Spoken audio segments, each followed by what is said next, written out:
शाम सरे राह दिल्ली में 19 साल की लड़की मीनाक्षी की हत्या कर दी गई। मीनाक्षी की जान खतरे में है, यह बात पुलिस जानती थी, गली मोहल्ला जानता था, सरकार को भी पता था।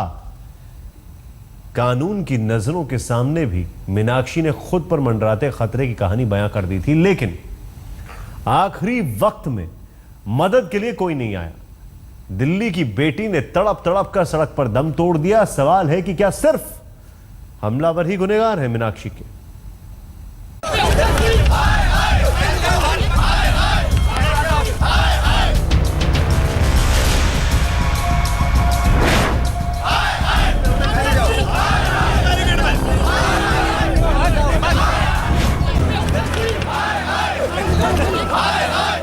आज कहीं कलप रही होगी निर्भया क्रांति, कहीं रोता होगा बेटी बचाओ का नारा। शर्म से झुक गई हैं आज कानून की निगाहें, खुद को ही झकझोरता है सियासत का तूफान।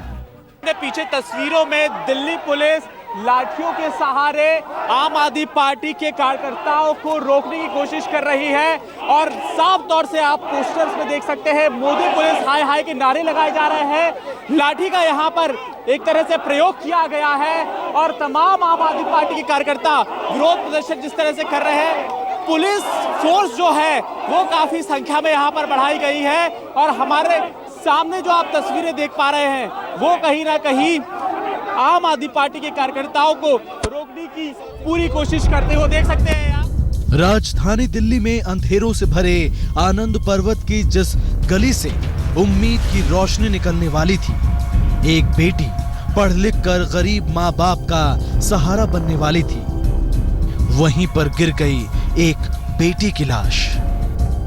बेरहम हत्यारे ताबड़तोड़ वार करते रहे जब तक कि मौत के आगोश में सो नहीं गई।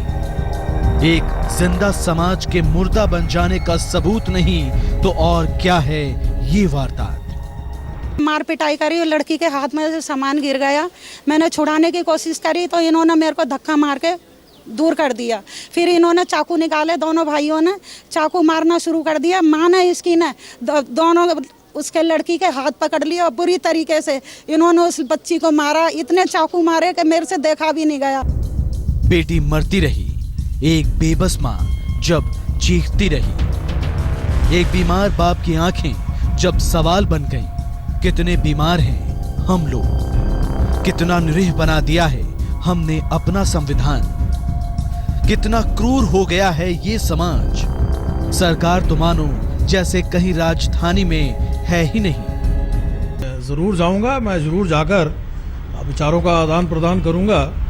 हो सकता है कि वो हमारे को कुछ ऐसी बात बताएं जो हमारे काम की हो। इसी पर तरह से हो सकता है कि मैं उन्हें कुछ ऐसी जानकारी दूं जिससे उनकी जो पुलिसिंग के बारे में जानकारी बढ़े।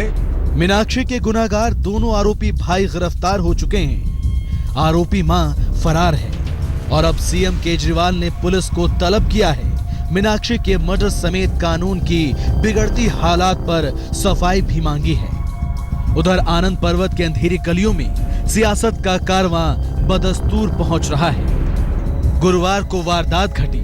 48 घंटे बाद शनिवार को मुख्यमंत्री ने पीड़ित परिवार का दर्द बांटा, 5 लाख की सहायता का ऐलान किया, मजिस्ट्रेट जांच के आदेश दिए और अब रविवार को पूरी कांग्रेस और बीजेपी भी पहुंच गई मीनाक्षी के मर्डर पर बातों का मरहम लगाने। दिल्ली पुलिस को लॉ एंड ऑर्डर इंप्रूव करना चाहिए। दिल्ली सरकार को अपने अधीन जो माथर जो चीज़ें हैं उसको ठीक करना चाहिए।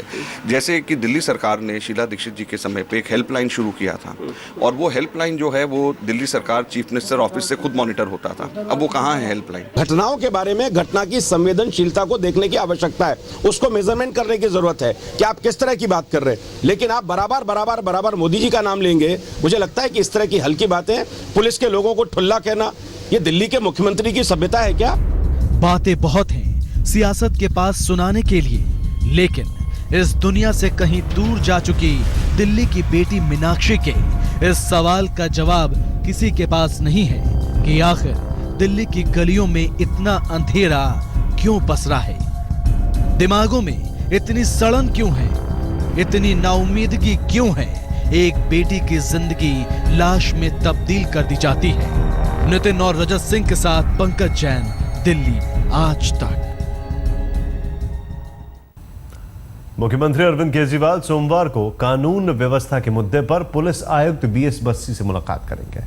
केजरीवाल पुलिस के कंट्रोल पर सवाल उठा रहे हैं। उसे पहले ही ठुल्ला बता चुके। आम आदमी पार्टी पुलिस के खिलाफ सड़क पर प्रदर्शन कर रही है, लेकिन मीनाक्षी की जिंदगी का सवाल सड़क की सियासत से बड़ा सवाल है। सवाल है कि इस सियासत का मतलब क्या है जब जिंदगी ही महफूज नहीं।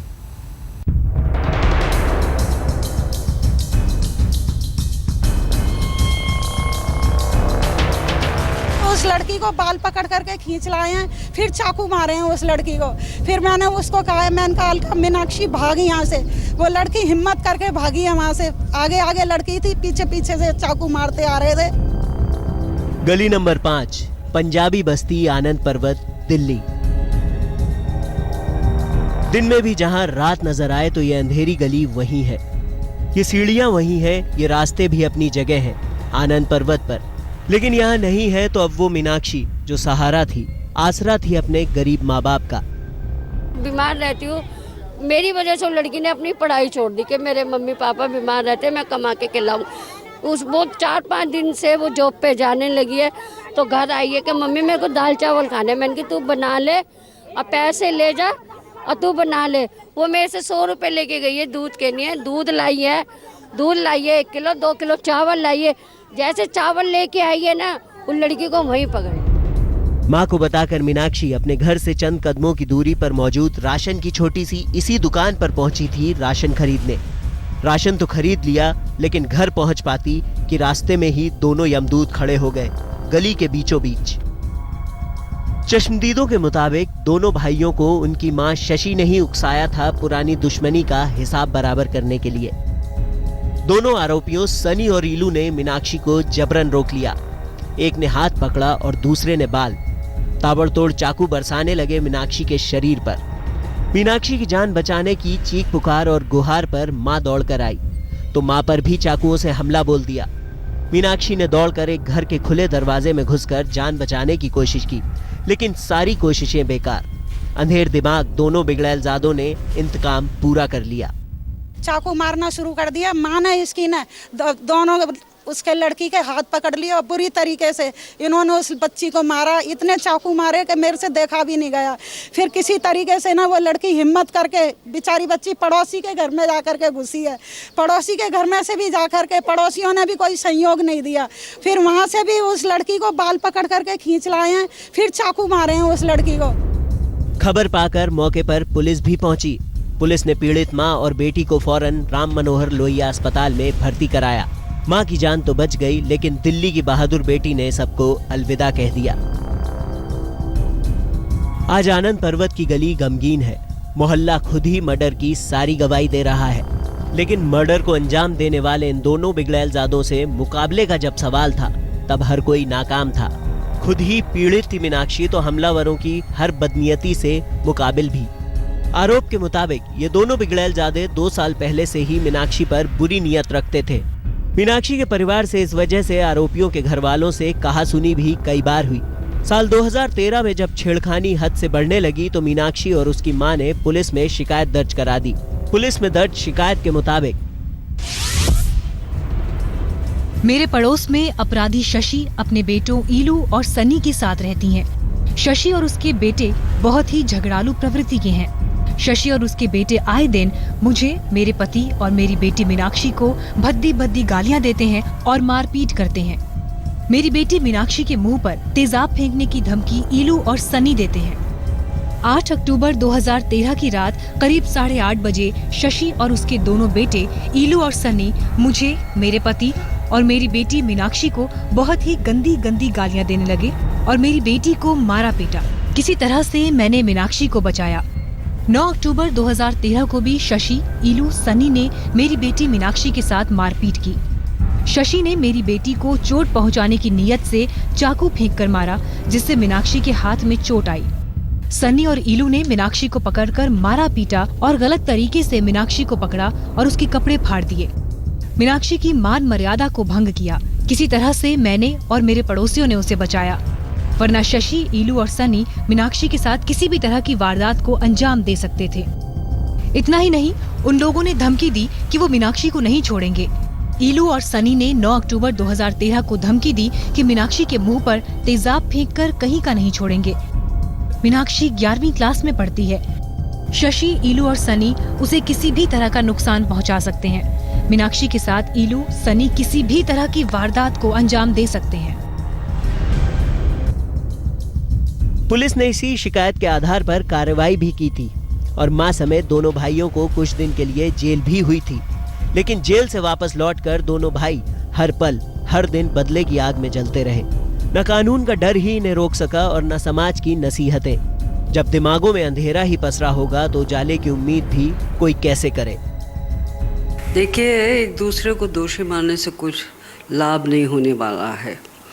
चाहे केंद्र की सरकार हो, चाहे दिल्ली की सरकार हो, हमारा कर्तव्य बन जाता है, ड्यूटी बन जाता है, रिस्पॉन्सिबिलिटी होती है कि लॉ एंड ऑर्डर अच्छा रहे। और ख़ासकर जहाँ पर बच्चियों की रक्षा और सुरक्षा का मामला है, उसमें हमें विशेष ध्यान देना चाहिए। गली मोहल्ले के सारे पड़ोसी अब कह रहे हैं कि दोनों भाई जान लेने पर आमादा थे। आरोपियों की मां कई महीने से हमले के लिए उकसा रही थी। साफ है कि मीनाक्षी पर खतरा शिकायत दर्ज कराने वाले दिन से ही और ज्यादा बढ़ गया था, जिसे हर किसी ने महसूस तो किया, लेकिन बावजूद इसके कोई मीनाक्षी को बचा नहीं सका। तो सवाल हर नजर से उठता है कि और कितने हैं मीनाक्षी के गुनाहगार। आनंद कुमार और रामकिंकर सिंह के साथ चिराग गोठी, दिल्ली आज तक। एक थी मीनाक्षी में, आप कहीं मचाइए, देखते रहिए आज तक।